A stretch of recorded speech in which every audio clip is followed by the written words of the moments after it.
দেওয়ার চেষ্টা করবো। আস্তাগফিরুল্লাহ 100 করে কদম সবার চেষ্টা করবো। আস্তাগফিরুল্লাহ আল্লাযী লা ইলাহা ইল্লা হুয়া চেষ্টা করবো। সুবহানাল্লাহ বিহামদিহি সুবহানাল্লাহিল আযীম ওয়া বিহামদিহি আস্তাগফিরুল্লাহ কদম দিলে এতে শুধু কদম তো নিজে পাক না, আপনার পাকের সাথে সাথে আপনার সচ্ছলতা আসবে।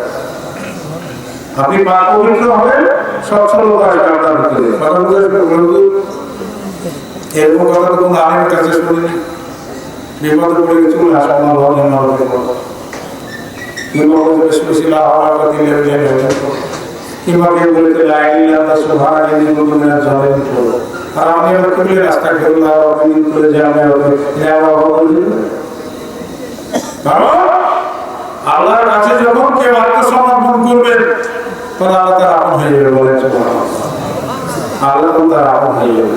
আপনি যাকে ভালোবাসবেন আপনি তখন তার হয়ে যাবেন। শেখ সাদী রহমতুল্লাহ সাহেব বলছেন মহব্বতের আশিক জরুরা হামাস ওয়াসলাত আশিক জরুরা।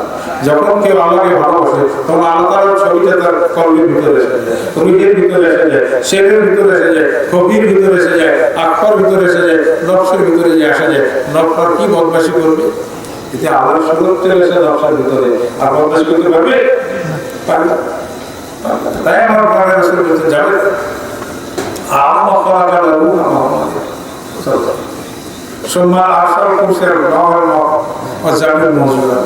সর্বপ্রথম তোমার নবীর রূহকে আল্লাহ সৃষ্টি করবেন, তারপরে আরশ কুরসিকে সৃষ্টি করবেন, তারপরে কি করলেন আসমান জমিন সৃষ্টি করবেন, আর সমস্ত মখলুককে সৃষ্টি করলেন।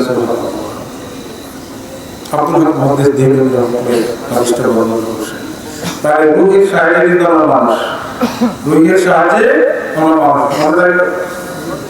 আপনার রূহকে যত পাক করবেন, যত আপনি আত্মসমর্পণ করবেন, সারেন্ডার করবেন ইংলিশ ভাষায়, তত আপনি দেখবেন আস্তে আস্তে আপনি পাক হয়ে যাচ্ছে। চেহারা নূরহি নূর চমৎকার চেহারা, আপনার চেহারা দেখতে হবে নূর, কালো মিচমিচে কিন্তু চেহারা একটা গ্লেজ, নূর চমকাচ্ছে।